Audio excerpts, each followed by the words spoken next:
Smooth lady அப்படின்ட்டு பார்க்க அப்படி பார்த்துக்கிட்டு இருக்கும்போது அப்புறம் தான் ஞாபகம் வருது பக்கத்தில் வைஃப் இருக்காங்கன்னு.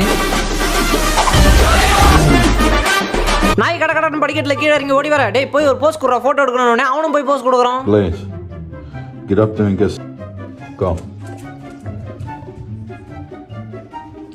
Yeah, boy. குழந்தை ஜும்பலக்கான எஸ்கேப் ஆவ, எங்க அங்கிட்டு போற அப்படி வா. அவர் தப்பு பண்ணிட்டாருன்னா ஒரு வார்த்தையில பேச மாட்டார் சார், ரியாக்ஷன்ல தான் பேசுவாரு. கண் பாஷை பேசினால் நான் என்ன செய்வேன்? என்னடா கபோர்டு பின்னாடி ஒரு மினி தியேட்டரே வச்சிருக்கீங்க, ஒருவேளை நம்ம கபோர்டு பின்னாடி இருக்குமோ? இருங்க ஒரு நிமிஷம். அட ஆமா பாஸ், என் கபோர்டும் திறக்குது.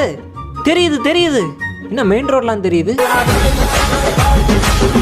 போலீஸ்கார் பைக்கர் கிட்ட வந்து உசாரா, தம்பி எத்தனை கிலோமீட்டர் ஸ்பீட்ல போவோன்ட்டு கேக்குறாரு. அந்த பையன் உடனே எவ்வளவு ஸ்பீட் லிமிட் இருக்கோ அவ்வளவு போவாங்கன்றாரு.